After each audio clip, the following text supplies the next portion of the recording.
Happy 2024. We are back. I left, I guess, on a bit of a cliffhanger after the Squamish 50. It was uncertain at that time what 2024 was going to look like. Thought I might have to take a bit of a step back. And I'm happy to say plans have changed. And, you know, uh, got some exciting announcements. So let's talk about what the last couple of months have looked like and what the next 6 months are going to look like. Anyways, after Squamish 50, I was feeling tired, maybe a little overextended. I don't know. I was ready for like a little bit of a break after a 28-week training camp for the race, and you know I think it's smart to start to look at your training plan with an idea of you have like an active season and you have like an off season where your off season shouldn't just be a regular season just with like slightly reduced volume or something. There should be something strategic that you're hoping to accomplish in your off season. For me, the focus was going to be on kind of joint improvement as well as kind of building strength back through the legs. And this is all kind of through things like squatting, deadlifts, as well as just other kind of standard weight exercises in the weight room. With an emphasis really on kind of getting that knees over toes type form with a lot of the exercises. Um, I've read quite a bit about how strength training can help kind of make you more durable over the long run. So, anyways, we got started in, I took about a week off after the race. I'd lost my toenail and, feeling pretty beat up. So, took a week off, then kind of kicked back into it. And, you're going to see very, very little running on the calendar here. Few pieces in, was just really focused on putting the weight sessions in. Consistency was pretty good. I had 1 week where I got a bit sick in October, kind of derailed me a little bit, but nothing substantial. Otherwise, kept a pretty consistent schedule kind of heading through the year. By about November, I was starting to get inklings that I wanted the race again. So it seemed like we should start bringing back in some level of running into the weekly plan. So the way I thought about it this time, we'll kind of see how things turn out through this whole training year and see if this was the best approach or not. Was just to bring back in the long run. And the long run started in like the context of actually probably not too long historically.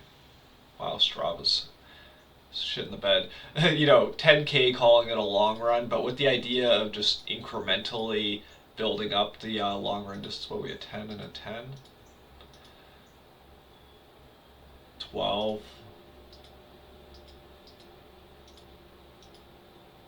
14, heading into December, 16. You get the idea. Just adding just a little bit to each of the long runs, giving like enough recovery time in there, and we're taking these long runs real easy, nothing crazy. 6 minute kilometer paces plus, nothing that should seem too strenuous. So started running those through December, and just getting the body ready.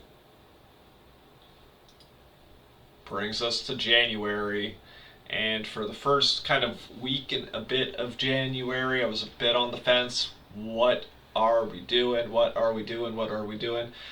So we need to find a race. Uh, I guess prior to that exact discussion, I did do one sign up kind of in late December, and that was for a backyard ultra. It seemed like an interesting concept that I wanted to try. That one's scheduled for the week of May 13th. And this is one of these ones where it's 24 hours. You need to finish. It's 4 miles every hour. You can't start the next lap till like the gong hits.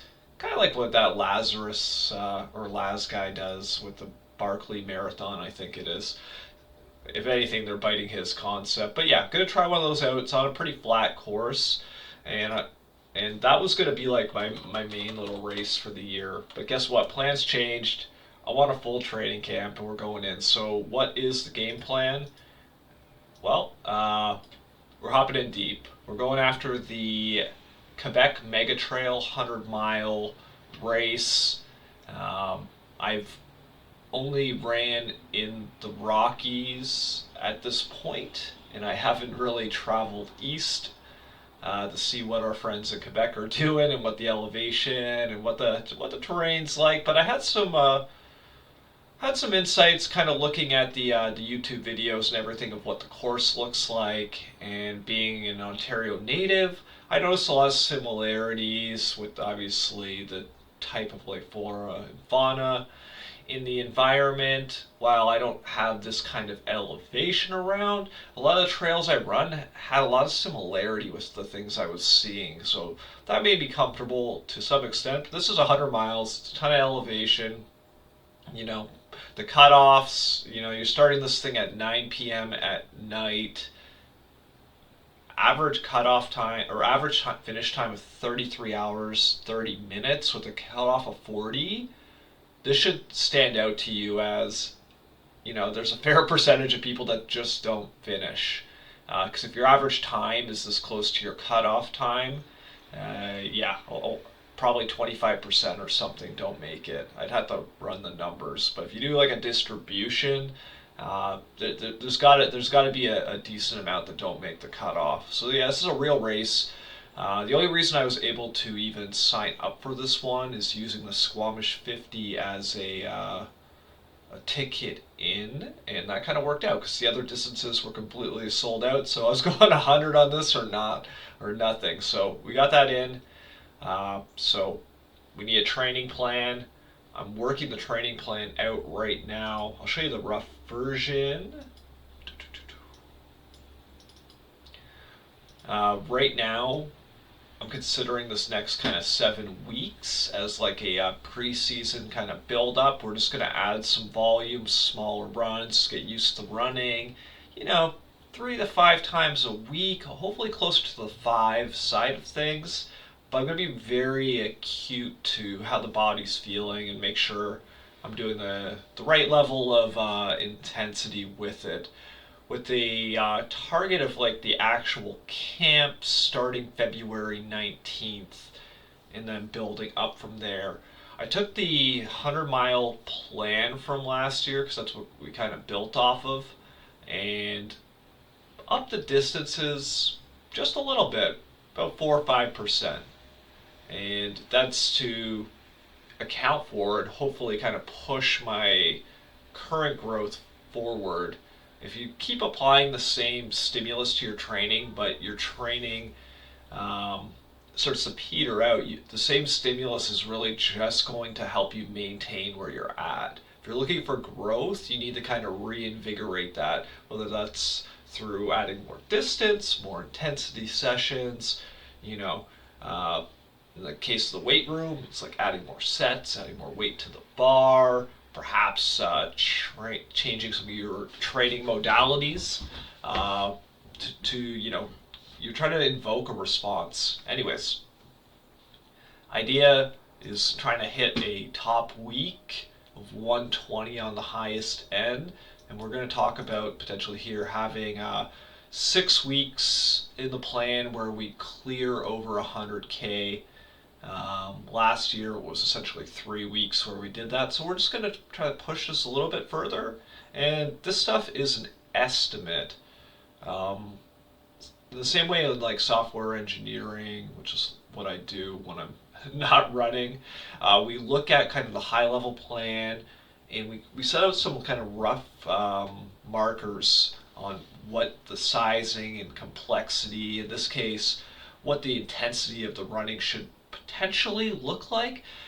with the idea that as we get closer to those, um, I guess, key points, think about it. I like to break them down into 4 week blocks. That you start to refine the details a little bit more and start to do a bit more on the ground kind of analysis. How's the body feeling? What's the recovery looking like? Is my personal life in shambles? Are things going great? Those all those little factors can play a difference in like the sum of how good your training is and what you can ultimately expect from it. Anyways, it's a long ramble. This is still work in progress, and really, over the next couple weeks, I'm going to be hammering it out. I'm going to be thinking a lot about it. I haven't planned out kind of a rough profile of what the run should look like. So if you see this and you're like, this seems pretty whack, maybe it is.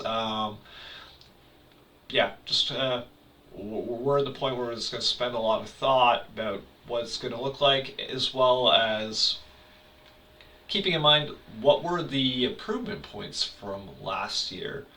And for me, the two ones that kind of stick out the most is my lack of speed work and having to cut speed work out of the plan by about the halfway point because I was finding I was getting too beat up trying to do the speed work, as well as having to cut out, heavy squatting and deadlifting from the protocol it's probably about 8 weeks prior, maybe even closer to 12.